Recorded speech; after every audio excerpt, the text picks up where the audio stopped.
Hey everyone, today is April 20th, 2021, and tonight we will be reading Joshua 10 and 11, John 2, 1 through 12, Psalm 102, and Proverbs 14, 18, and 19.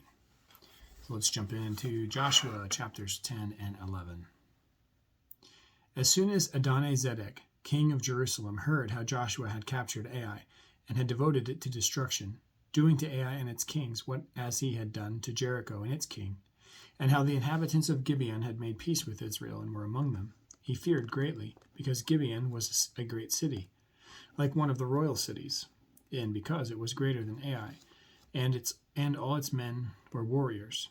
So Adoni-Zedek, king of Jerusalem, sent to Hoham, king of Hebron, to Param, king of Jarmuth, to Japhia, king of Lachish, and to Debir, king of Aglon, saying, Come up to me and help me, and let us strike Gibeon, for it has made peace with Joshua and with the people of Israel. Then the 5 kings of the Amorites, the king of Jerusalem, the king of Hebron, the king of Jarmuth, the king of Lachish, and the king of Eglon, gathered their forces and went up with all their armies and encamped against Gibeon and made war against it. And the men of Gibeon sent to Joshua at the camp of Gilgal, saying, Do not relax your hand from your servants. Come up to us quickly and save us and help us, for all the kings of the Amorites who dwell in the hill country are gathered against us. So Joshua went up to Gilgal, and he and all the people of war with him, and all the mighty men of valor. And the Lord said to Joshua, Do not fear them, for I have given them into your hands. Not a man of them shall stand before you. So Joshua came up upon them suddenly, having marched up all night from Gilgal. And the Lord threw them into a panic before Israel, who struck them with a great blow at Gibeon, and chased them away by the way of ascent of Beth-horon, and struck them as far as Azekah and Makkedah. And they fled before Israel. While they were going down the ascent of Beth-horon, the Lord threw down large stones from heaven on them as far as Azekah, and they died. There were more who died because of the hailstones than the sons of Israel killed with the sword. At that time Joshua spoke to the Lord in the day when the Lord gave the Amorites over to the sons of Israel. And he said in the sight of Israel, Sun, stand still at Gibeon, and moon in the valley of Ajalon. And the sun stood still, and the moon stopped, until the nation took vengeance on their enemies. Is it not written in the book of Jashar? The sun stopped in the midst of heaven and did not hurry to set for about a whole day. There has been no day like it before or since, when the Lord heeded the voice of man, for the Lord fought for Israel. So Joshua returned, and all Israel with him, to the camp at Gilgal.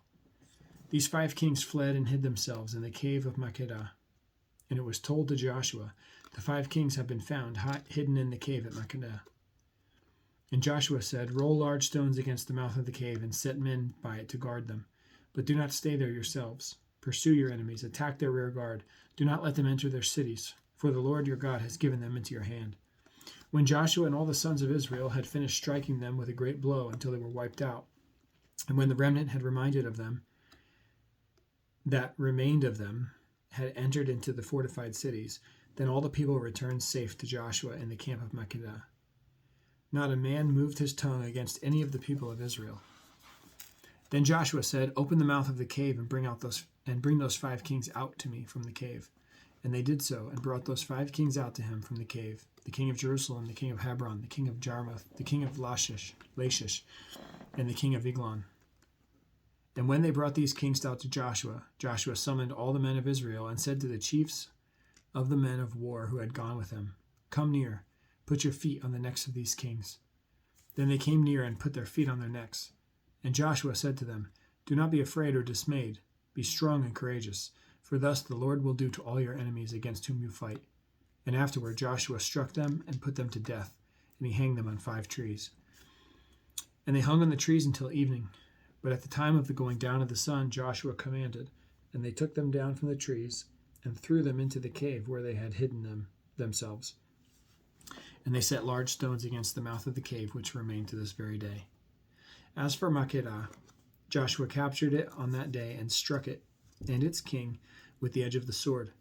He devoted to destruction every person in it. He left none remaining. And he did to the king of Makkedah just as he had done to the king of Jericho. Then Joshua and all Israel with him passed on from Makkedah to Libnah and fought against Libnah. And the Lord gave it also to its king into the hand of Israel. And he struck it with the edge of the sword, and every person in it. He left none remaining in it. And he did to its king as he had done to the king of Jericho. Then Joshua and all Israel with him passed on from Libnah to Lachish, and laid siege to it and fought against it. And the Lord gave Lachish into the hand of Israel, and he captured it on the second day and struck it with the edge of the sword, and every person in it, as he had done to Libnah. Then Horam, king of Gezer, came up to help Lachish, and Joshua struck him and his people until he left none remaining.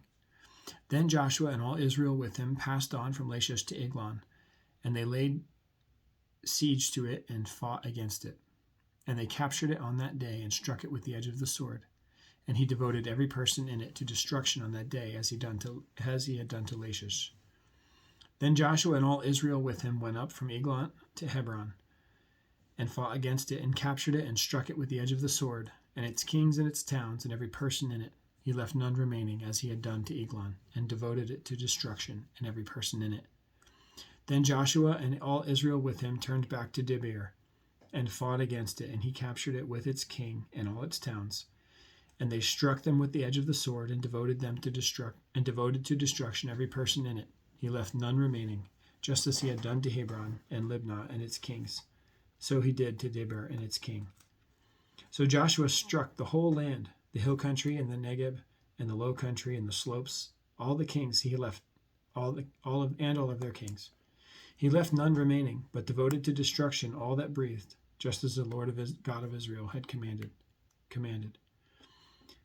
And Joshua struck them from Kadesh Barnea as far as Gaza, and all the country of Goshen as far as Gibeon. And Joshua captured all these kings and their land at one time, because the Lord God of Israel fought for Israel. Then Joshua returned, and all Israel with him, to the camp at Gilgal. When Jabin, king of Hazor, heard of this, he sent to Jobab, king of Madon, and to the king of Shimron, and to the king of Arshaph, and to the kings who were in the northern hill country, and in the Arabah south of Chinneroth, and in the lowland, and in Naphoth Dor on the west, to the Canaanites in the east and west, the Amorites, the Hittites, the Perizzites, and the Jebusites in the hill country, and the Hivites under Hermon in the land of Mizpah. And they came out with all their troops, a great horde in number, like the sand that is on the seashore, with very many horses and chariots. And all these kings joined their forces and came and encamped together at the waters of Merom to fight against Israel.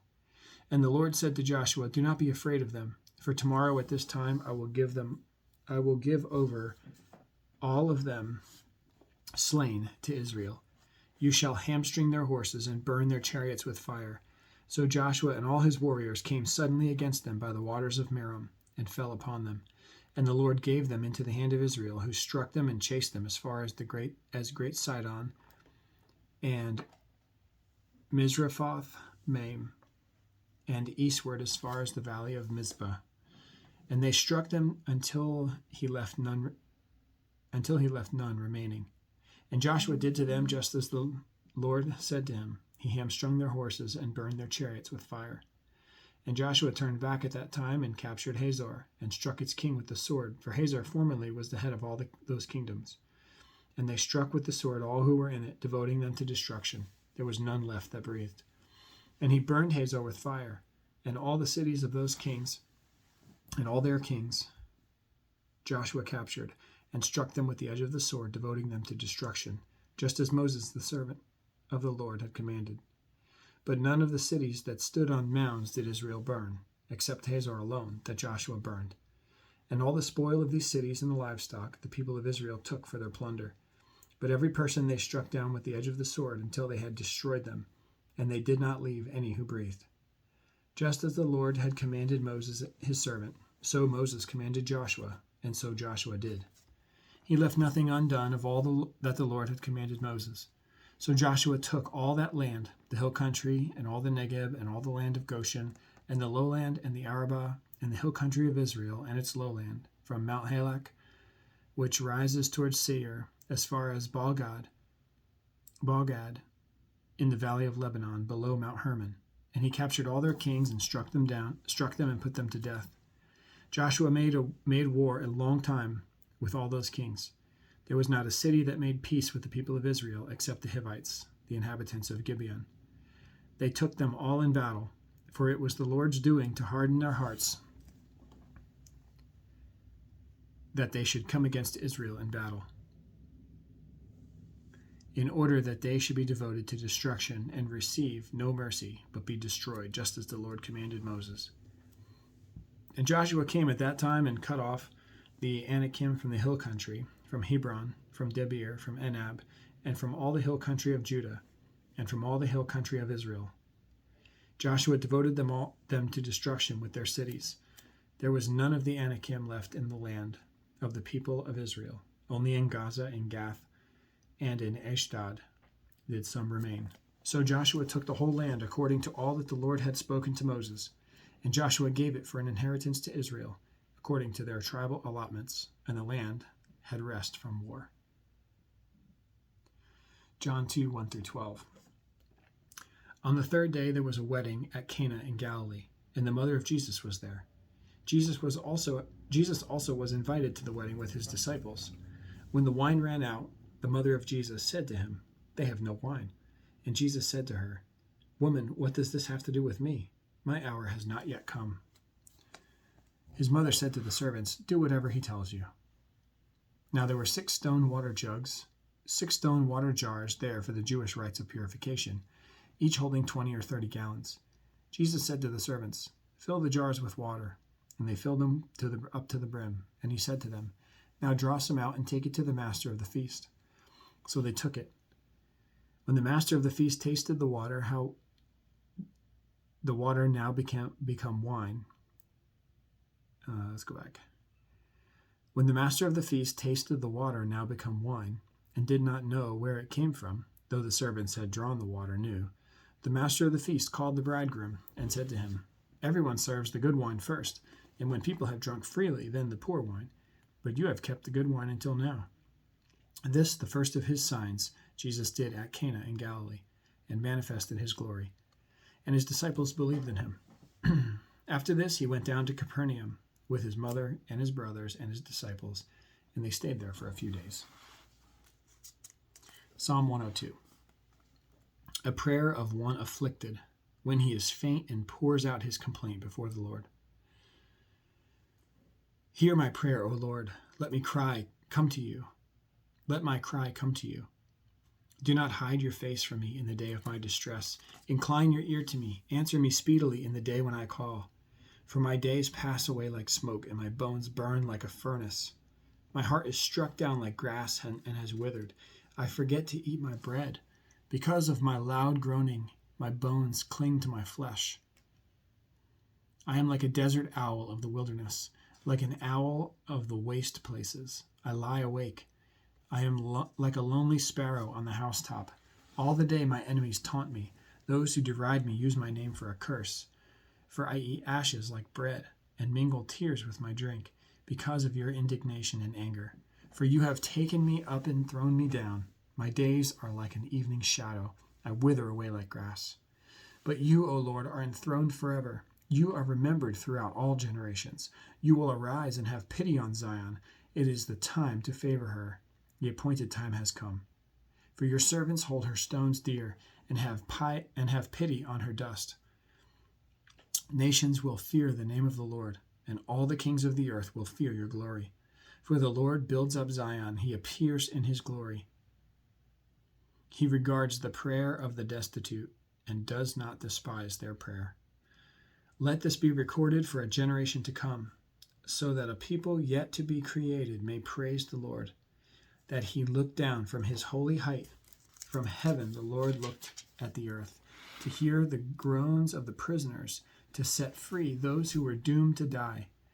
that they may declare in Zion the name of the Lord, and in Jerusalem his praise, when peoples gather together and kingdoms to worship the Lord. He has broken my strength in mid-course. He has shortened my days. O my God, I say, take me not away in the midst of my days, you whose years endure throughout all generations. Of old you laid the foundations of the earth, and the heavens are the work of your hands. They will perish, but you will remain. They will all wear out like a garment. You will change them like a robe, and they will pass away. But you are the same, and your years have no end. The children of your servants shall dwell secure. Their offspring shall be established before you. Proverbs 14:18 and 19 says, the simple inherit folly, but the prudent are crowned with knowledge. The evil bow down before their good, and the wicked at the gates of the righteous. The evil bow down before the good, the wicked at the gates of the righteous. And that psalm was great, as they all are, but this just really spoke to me.